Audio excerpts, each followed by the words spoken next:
क्या है आध्यात्म? दर्शन, चिंतन धारा, विद्या या संस्कृति की परंपरागत विरासत। आध्यात्म दर्शन यानी जीवन का शाश्वत सत्य। मानव जीवन से जुड़े शाश्वत सत्यों को जानिए और समझिए उपासक डॉक्टर सोहन राज तातेड़ से हमारे खास कार्यक्रम आत्मविज्ञान में। आत्मविज्ञान यानी सही दृष्टि, सही सोच। भाई और बहनों, मातृशक्ति को नमन।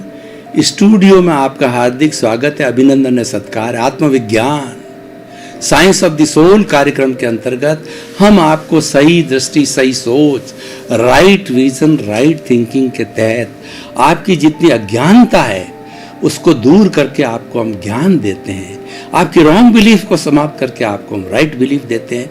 आपको हम सनातन सत्य बताते हैं, हम कुदरत का कानून बताते हैं, कुदरत और कुदरती रचना बताते हैं, जिससे कि आपको सही रास्ता मिले, सही दृष्टि मिले। और जब आपको सही दृष्टि मिलेगी तो आपकी सही दृष्टि हो जाएगी। ये सारा कार्य हम अलग अलग एपिसोड्स के माध्यम से करते हैं। तो आज का बहुत ही सुंदर विषय है, मैं और मेरा से संसार।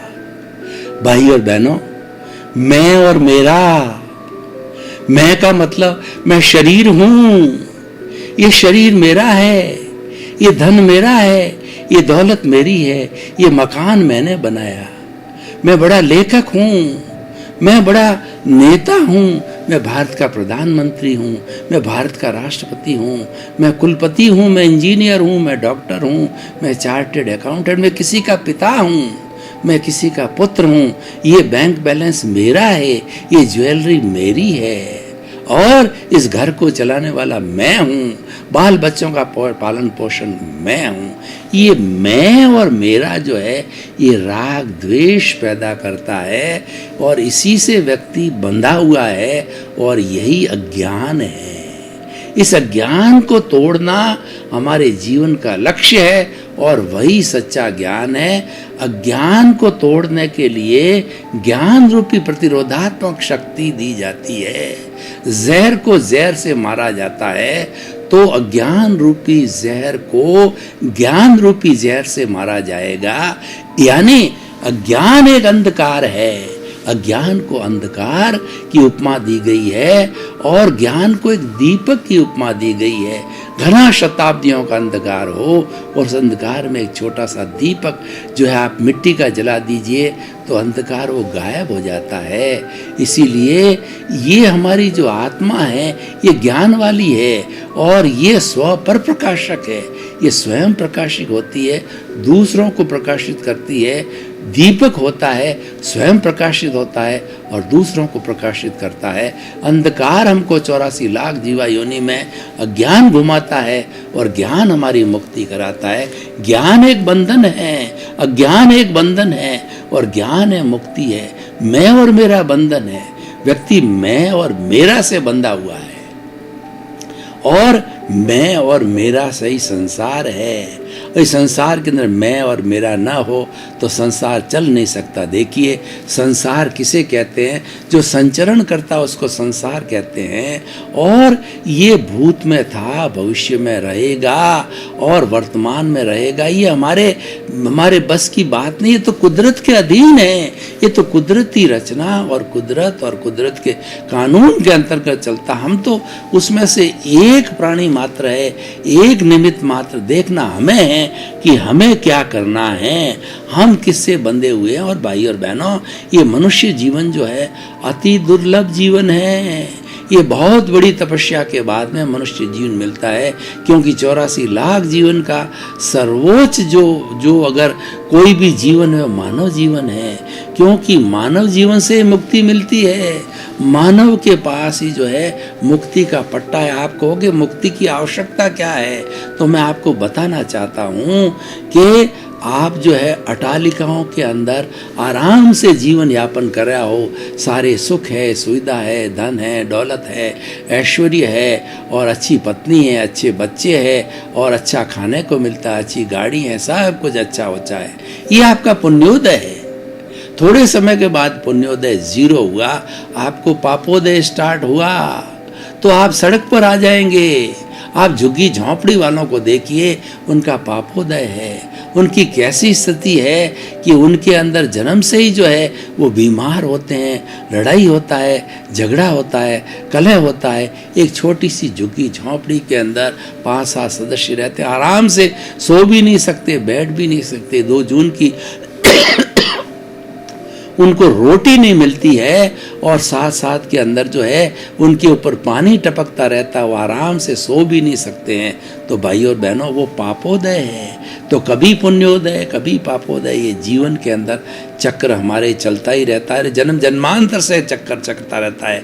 और ये जीवन मरण का चक्कर है, ये सबसे बड़ा दुखदाई है। हम देखिए, एक कोई भी बच्चा जो एक भ्रूण है माँ के पेट के अंदर, जो उल्टा लटकता है, तब वो खट्टी माता पिता की डकारें और जो अशुद्ध जो है सारा वातावरण और वहाँ अशुद्धता के अंदर रहता है, भगवान से प्रार्थना करता है कि मुझे शीघ्र बाहर निकालो और मैं कभी भी आपकी भक्ति को नहीं भूलूंगा। लेकिन बाहर आता है और दुनिया की माया को देखता है, दुनिया के अज्ञान को देखता है। उस अज्ञान के अंदर जो मैं और मेरा के अंदर विलीन हो जाता है, वही घोड़ा और वही मैदान, और फिर से जो है नए कोष डाल के, नए कर्म बीज डाल करके जीवन भर नया चार्जिंग करके फिर अलग के अगला जन्म लेता है, और ये क्रम चलता रहता है। तो भाई और बहनों, हम क्या कहना चाहते हैं? हम ये कहना चाहते हैं कि मैं और मेरा से संसार है और मैं और मेरा से बंधन है। आप मैं और मेरा छोड़िए, आप हर वक्त चिंतन करिए कि मैं तो एक निमित्त हूँ, मैं कर्ता हो ही नहीं सकता, कर्ता बनने की मेरी कोई योग्यता नहीं है। और इस कुदरत ने किसी को भी कर्ता की ऑथोरिटी नहीं पे और किसी को पावर ऑफ अटॉर्नी नहीं दी है, कर्ता हो ही नहीं सकती। क्योंकि जन्म से मृत्यु तक जो है ये जीव कुदरत के ताबे रहता है, कुदरती रचना के अनुरूप रहता है और कुदरती कानून के अनुसार चलता है। तो जब वो कर्ता बन ही नहीं सकता तो अपने आप को कर्ता मानता है, ये सबसे बड़ा ज्ञान है। ये कुदरत की अवहेलना है, ये नेचर माँ की अवहेलना है, ये प्रकृति की अवहेलना है, ये अज्ञान है। ये अज्ञान के कारण वो बंधा हुआ है। और आप समझते हो कि मैं तो अकर्ता हूँ। देखिए, मैं कर्तापन की आपको एक उदाहरण देना चाहता हूँ। मुझे एक अच्छा मसालेदार जो एक चाय गरम गरम कप चाहिए, तो मैं क्या करूँगा कि चाय के लिए पत्ती लूँगा, पानी लूँगा, भगोला लूँगा, मसाला डालूँगा, चीनी डालूँगा और उसको अग्नि के ऊपर 2-4 उकाले लूँगा। उकाले लेने के बाद के अंदर बहुत अच्छी बढ़िया गरम गरम चाय पीऊँगा। अब मैं कहता हूँ कि वो चाय मैंने बनाई। अरे भैया, 10 जो है इसमें निमित्त जुड़े, पत्ती, दूध, पानी, भगोला, अग्नि। जब 10 निमित्त बने, जब ये चाय बनी, तुम अकेले नहीं थे, तुम तो 10 में से एक निमित्त थे, तुम्हारा हाथ हिल रहा था।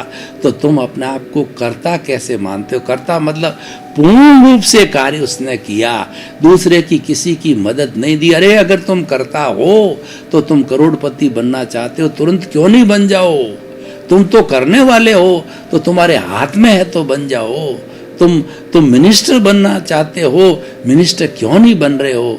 नहीं बन सकते, क्योंकि तुम्हारे भाग्य में नहीं, तुम्हारे उदय में नहीं, तुम्हारे प्रारब्ध में नहीं, तुम्हारे उपादान में नहीं है। तो भाई और बहनों, अकर्ता भाव से जो है मुक्ति है। अब देखिए, दूसरे हम शब्द पे आते हैं कि ज्ञान। सच्चा ज्ञान क्या है कि कोई भी बच्चा जब जन्म लेता है तो जन्म लेने के समय से जो है वह ये पंचभूतात्मक जो कुदरत है, पृथ्वी, जल, अग्नि, वायु और आकाश, वहाँ से माँ के पेट से इन 5 तत्वों का पोषण लेता है और एम्ब्रियो बनता है। और वह एम्ब्रियो बनने के बाद के अंदर जो है वह जो है वो 9 महीने के बाद जन्म लेता है। और जन्म लेकर के मृत्यु तक इन 5 भूतों से उसका पालन पोषण ये कुदरत करती है।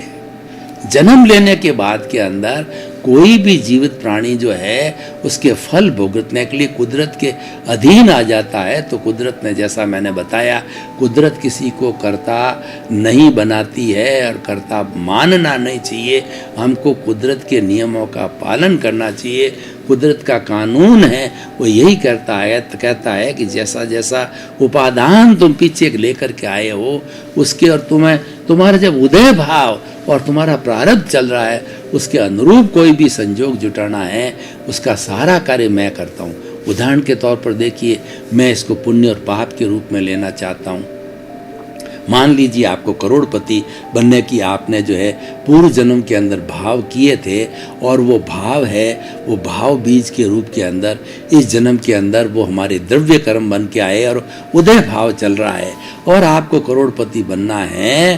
तो क्या करेगी कुदरत कि आपको धंधा देगी, धंधा में सेल बढ़ेगा और रियलाइजेशन बढ़ेगा, और सेल से आपको प्रॉफिट होगा, और प्रॉफिट होकर के और आप जो करोड़पति बन जाओगे। अब दूसरा उदाहरण दीजिए, आपका पापोदय है, आपने पूर्व जन्म के अंदर कोई कुकृत किया है, कोई कुभाव डाले हैं, कोई गलत कॉजेज डाले हैं, तो वो गलत कॉजेज, गलत भाव जो है इस जन्म के अंदर कर्म बीज के रूप में, कर्म फल के रूप में वो द्रव्य कर्म बन के आते हैं, और उनका उदय हो रहा है, उनका प्रारब्ध हो रहा है। तो क्या होगा कि देखिए कि आप अपराध में चले जाओगे, आप जो है आप मिलावट के अंदर चले जाओगे। आपने दवाइयों की ऐसी मिलावट की, ऐसा जहर डाल दिया कि मार्केट में पैसा कमाने के लिए जो दवाई गई तो लोगों की मृत्यु हो गई, और जब छानबीन हुई ये किसने किया, आपने पैसा जरूर कमाया लेकिन आप पकड़ लिए जाओगे। आपने बैंक के अंदर अपराध किया, आपने एटीएम को तोड़ दिया, आपने कोई भी अपराध किया और पुलिस कार्रवाई से आप पकड़े गए, आप जेल डाल दिए जाओ, और आपने कोई बहुत ज़्यादा बड़ा काम हिंसा का, रैप का किया, तो आपको फांसी की सजा भी हो सकती है। तो देखिए कि ये जो है ये कुदरत ने आपको फांसी के लिए, फांसी का फंदा कुदरत तैयार करती है। वो कुदरत का इसमें कोई दोष नहीं है। कुदरत तो ये कहती है कि मेरी ड्यूटी है कि तुम जो लेके आए हो उसके अनुरूप जो मुझे संजोग खड़ा करना, मुझे जो है जल्लाद को खड़ा करना पड़ेगा, फांसी का फंदा खड़ा करना पड़ेगा, और तुम्हें फांसी के लिए तुम्हें जज जो है ऑर्डर जारी करा, जेलर तुम्हें फांसी का ऑर्डर चलाएगा और निश्चित समय पर आपको फांसी हो जाएगी। तो मैंने तो साधन जुटाए, मैंने करोड़पति बनने के साधन जुटाए, मैंने मिनिस्टर बनने के साधन जुटाए, मैंने डॉक्टर बनने के, इंजीनियर के, सीए के अच्छे भी साधन जुटाए, और बुरा आपका उपादान है तो बुरे साधन जुटाए। मेरी इसमें कोई गलती नहीं है, मैं तो निष्काम कर्म से जो है वो मेरी ड्यूटी करती हूँ, और यही कुदरत का कानून है। आप चाहे मानो या न मानो, कुदरत इसी रूप के अंदर कार्य करती है, और यही सनातन सत्य है, यही सच्ची दृष्टि है, यही दृष्टि का विज्ञान है। और इस सनातन सत्य को प्राप्त करके कुदरती रचना और कुदरत का कानून की जो है आप इस दृष्टि को प्राप्त करके आप जो है सनातन सुख को प्राप्त कर सकते हो, वैसी बिलीफ बना सकते हो, और वही आपका सम्यक दर्शन है, वही आपका राइट विजन है, और वही आपका ज्ञान है भाई और बहनों। तो हम बात कर रहे थे मैं और मेरा से संसार है, तो हमें ये निर्णय करना है कि हमें कैसा जीवन जीना है। देखिए 3 तरह के हमारे ये जो मस्तिष्क है उसके अंदर 3 तरह की लेयर्स होती है। एक पहली लेयर है एनिमल लेयर। एनिमल क्या करता है, कुकर सूकर करत है और खान पान रस भोग, तुलसी व्रथा न खोइए यह तन भजने योग्य। वो तो क्या करते हैं कि मैथुन करते हैं और ये खाना पीना, उसके अलावा उनकी बुद्धि चलती नहीं है। वो तो जानवर है, वो तो पशु है। उस तरीके से हमारी भी एक एनिमल लेयर है ब्रेन की। तो वो लेयर के अंदर अगर हम जीवन यापन करते हैं तो हम खाना पीना, ऐश आराम, और जितना हमारा वीर्य है, जितनी हमारी ऊर्जा है, हमारे रीढ़ की हड्डी के नीचे जो है हमारा शक्ति का भंडार है, उसको जो है वो पंचेंद्रिय 5 इंद्रियों के सुख के अंदर समाप्त कर देंगे। और कोई भी ज्ञानी पुरुष है तो अंतर यात्रा के द्वारा, कुंडलिनी जागरण के द्वारा जो हमारी रीढ़ की हड्डी के नीचे जो है वो हमारी शक्ति का जो भंडार भरा पड़ा है, उसको जो है थर्मामीटर के अंदर पारा कैसे चलता है, गुदा को दबा करके, सांस भर करके, और हमारा जो हमारी जो रीढ़ की हड्डी के अंदर जो स्पाइनल कॉर्ड है वाइट कलर का उस कॉर्ड के जरिए जो है यहाँ ला करके स्थानांतरित करते हैं और फिर वो श्वास को छोड़ करके जो है वो फिर नीचे जाते हैं। ये हम आपको जो है मैं और मेरा से जो है बचने का यानी अपनी शक्ति को ऊपर ले जाने का एक आपको प्रयोग कराते हैं। तो आंखें कोमलता से बंद और रीढ़ की हड्डी सीधी और ध्यान की मुद्रा में बैठ जाइए और अपने चित्त को जो है रीढ़ की हड्डी के नीचे आप देखिए कि हमारी ऊर्जा का, हमारी शक्ति का समुंदर लहरा रहा है, तालाब लहरा रहा है, एक पूरा टैंक भरा पड़ा है। तो अब आप सांस को भरिए और ब्लेडर की तरह गुदा को दबाइए। गुदा को दबाते ही सांस को भरने के साथ साथ में शक्ति को उठाइए और वो शक्ति धीरे धीरे स्पाइनल कॉर्ड के जरिए जैसे थर्मामीटर के अंदर पारा चढ़ता है वो स्पाइनल कॉर्ड के रास्ते से पारा चढ़ाते हुए सांस के भरते हुए और हमारा सहस्त्रसार है वहाँ ला कर के आप इसको छोड़ दीजिए।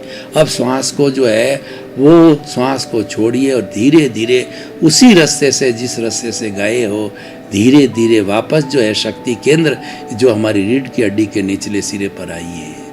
उसको पुनः उठाइए और गुदा को दबाइए और उठा करके स्पाइनल कॉर्ड में शक्ति को धीरे धीरे उसी रास्ते से श्वास भरते हुए ऊपर ले जाइए और सहस्त्रसार जो हमारा जो है वो चोटी का स्थान है वहाँ पर छोड़ दीजिए और श्वास को छोड़िए और धीरे धीरे वापस नीचे आइए।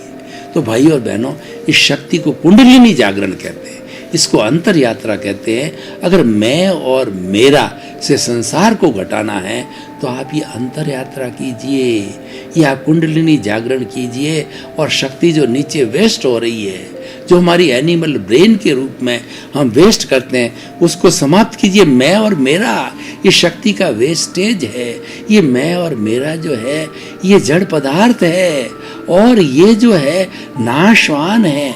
आप इसमें क्यों, जो चीज़ समाप्त होने वाली है, जो चीज़ टेम्परेरी है, उसमें आप क्यों जाते हो? आपका तो जो चेतन तत्व है, जो भीतर विराजमान शुद्ध आत्मा भगवान है, जो हमेशा था, हमेशा रहेगा और उसकी प्रेजेंस से आप खा रहे हो, पी रहे हो, बोल रहे हो, मन वचन काया की हर प्रवृत्ति कर रहे हो, उसकी प्रेजेंस से कर रहे हो। आत्मा है तो सब कुछ है, वो नहीं है तो आप जीरो है। तो ये सारा जो हमारी एनिमल ब्रेन की बात कही और उसको ठीक करने का हमने अंतर यात्रा का प्रयोग भी किया। अब देखिए दूसरी जो हमारे जो लेयर होती है वो लेयर होती है ह्यूमन लेयर, मानवता की लेयर। मानव व्यक्ति क्या सरल प्रकृति का होता है, परोपकारी होता है, दूसरे के दुख में दुखी होता है और दूसरे के सुख में सुखी होता है, यानी वह सेवा की भाव करता है। वो मैं और मेरा से अकर्ता भाव से रहता है वह, और वह चिंतन करता है मैं तो एक निमित्त हूँ, और जो करता है वह ये जो है ये साइंटिफिक सर्कमस्टेंस एविडेंसेज हैं, ये कुदरत है, ये व्यवस्थित शक्ति है और यही कार्य करती है और ये किसी को भी कर्ता बनने की पावर नहीं देती है। तो जब कर्ता बनने की पावर कुदरत नहीं देती है तो मैं कर्ता या दूसरे को कर्ता क्यों मानूं? ये सबसे बड़ा अज्ञान है। तो हम निमित्त बन के रहें, हम निष्काम कर्म करें, गीता की भाषा में फल की इच्छा नहीं करें, तो अब इस तरीके से आपका मैं और मेरा घटेगा। दूसरी लेयर। तीसरी जो लेयर होती है हमारी सेलेस्टियल लेयर, यानी दैविक लेयर कहलाती है आत्मा की। दैविक वाला वो परमात्मा का रूप होता है, वो हमारी जो है वह जीवात्मा, अंतरात्मा और परमात्मा का रूप होता है। वो प्योरली जो है वो खुद के तरने की बात करते हैं, लोगों को भेद विज्ञान देकर, लोगों को आत्मविज्ञान देकर, लोगों को सच्चा ज्ञान दे करके और उनको सम्यक दर्शन देते हैं, और वो जो है लोगों को मैं और मेरा से मुक्ति दिलाते हैं। वो ये सच्चा ज्ञान देते हैं कि तुम्हारा जो बंधन है मैं और मेरा से है, इसीलिए संसार खड़ा है और मैं ही मेरा सबसे बड़ा ज्ञान है। मैं और मेरा राग द्वेष है और ये राग द्वेष सारा जड़ है और ये सारा जड़ है वो नाशवान है, और मैं और मेरा जो है वो उदय भाव से, प्रारब्ध भाव से जो है धीरे धीरे इस जन्म के अंदर डिस्चार्ज हो रहा है। उसकी ये नियति है, तो वो तो अपना काम कर रहा। अब आप उसमें टांग क्यों अड़ाते हो? हम क्या करते हैं कि अमूमन जो कुछ चल रहा है, जो फिल्म का रोल चल रहा है, उसमें टांग अड़ाते हैं। टांग कैसे अड़ाते हैं? देखिए कि हम थिएटर में, उदाहरण देता हूँ, थिएटर के अंदर फिल्म देखने के लिए गए, 2.5 घंटे की फिल्म के अंदर विलियन होता है और दूसरा हीरो होता है, हीरोइन होते हैं, हीरो हीरोइन के बीच में प्रेम होता है और वो शादी करना चाहते हैं। विलियन हीरोइन को उठा के ले जाता है, लड़ाई होता है, झगड़ा होता है, और जब ये भावुकता के क्षण आते हैं तो हम रो पड़ते हैं। रो पड़ने का अर्थ है कि हम उस घटना से जुड़ गए। अरे वो तो फिल्म है, वो तो जैसी डाली हुई है, जैसी रिले हो रही है, उसके अंदर कोई परिवर्तन नहीं हो सकता है और किसी को परिवर्तन करने की उसमें कोई गुंजाइश नहीं है बेचारे रिले करने वाले को। तो ठीक उसी तरीके से हम जो साथ आयुष्य लेकर के आए हैं, जो हम द्रव्य कर्म लेकर के आए हैं, जो हमारी कुदरत है, उसके अंदर कुदरत एक भी सांस किसी को अतिरिक्त लेने की स्वतंत्रता नहीं देती है। प्योरली आप स्वतंत्र हो, जिसमें आप स्वतंत्र हो उसके अंदर आप क्यों टांग अड़ा रहे हो, क्यों उसको देख रहे हो? इसको तो चलने दो, इसके साथ जुड़ो मत। हमारे जितने भी मन वचन काया का जितना भी भुगतान होता है वह विचारों के द्वारा होता है। आप विचारों को बाईपास करो। विचारों के साथ जुड़ते ही हमारा राग द्वेष होता है, विचारों के साथ जुड़ते ही हमारा ओपिनियन लागू हो जाता है, हम अभिप्राय दे देते हैं और वो हमारे सारे कॉजेज पड़ जाते हैं। कैसे कॉजेज डालते हैं मैं आपको बताता हूँ कि मान लीजिए एक व्यक्ति जेब कतरा है और वह जेब काट रहा है, तब आपने क्या है कि उसको कर्ता बना दिया कि वो जेब कतरा है और कर्ता बना करके उसको दोषित देखा। पहले तो आपने उसको कर्ता बनाया, आपकी कोई भी पावर नहीं है उसको कर्ता बनाने की कि वह जो है जेब काट रहा है वो कर्ता है। और दूसरा है आपने उसको दोषित बनाया है। दोष जो है वो तो अपने कर्मों के अधीन कर रहा है, वो तो उसको व्यवस्थित शक्ति करवा रही है। व्यवस्थित शक्ति वैसे उसके पूर्व जन्म के जैसे जैसे भाव है वैसे वैसे व्यवस्थित शक्ति ने जेब हाजिर की दूसरे व्यक्ति की और इसको काटने की इजाजत दी। तो ये तो व्यवस्थित शक्ति करा रही है और वो कर रहा है, वो तो एक निमित्त मात्र है और आपने टांग अड़ा दी उसको कर्ता भाव दे करके और उसको दोषित दे करके और आपने कॉजेज डाल दिए। आप तो उसको एक शुद्ध आत्मा रूप में देखो कि वो भी शुद्ध आत्मा है, मैं भी जो मूल आत्मा है। शुद्ध आत्मा जब हम बोले तो समझना जो भीतर बैठी मूल आत्मा है और उसकी मूल आत्मा है। ये मूल आत्मा के कारण ये राग द्वेष रूपी कॉजल बॉडी जुड़ा हुआ है, इसलिए बद्ध आत्मा होगी। लेकिन उसकी जो कहना चाहिए उसकी जो प्रॉपर्टी है वह मूल आत्मा की, उसका लक्षण मूल आत्मा है, उसके ऊपर आवरण आया हुआ है। बात वो तो जो है वो एक पूनम का चांद है और उसके ऊपर जो है वो बादल आ गए, सूर्य पूरा पूरा चमकने वाला बादल आ गया वो बात। लेकिन आखिर सूर्य सूर्य ही है, जो भीतर बैठा है वो तो विशुद्ध रूप का जो है वो परमात्मा है, उसको मूल आत्मा है। जब कभी भी हम बात करें कि मैं शुद्ध आत्मा हूँ, इसका मतलब उसका मूल स्वभाव की बात कर रहे हैं हम। भाई और बहनों, आपका बहुत बहुत धन्यवाद। आप आत्मविज्ञान कार्यक्रम बराबर देख रहे हो, हमको फीडबैक मिल रहा है। आप जो है वो इसके आत्मविज्ञान की आत्मा हो और आपके समस्त जो है आपकी जिज्ञासाओं का समाधान हम अलग अलग एपिसोड्स के माध्यम से देते हैं। तो हमारा पीछे लिखा हुआ जो वेबसाइट है, जो हमारा जो है मोबाइल ऐप है और जो हमारा ईमेल है, उस पर आपने जिज्ञासा डाल सकते हो, आपको सही समाधान मिलेगा। उसके अनुरूप ही जो है हम सारे एपिसोड्स तैयार करते हैं। इसी क्रम में आपका बहुत बहुत धन्यवाद, आपके प्रति कृतज्ञता और आपके प्रति मंगल भावना। आपका शुभ हो, आपके प्रति शुभ भावना। आत्मविज्ञान में आत्मविज्ञान यानी सही दृष्टि, सही सोच।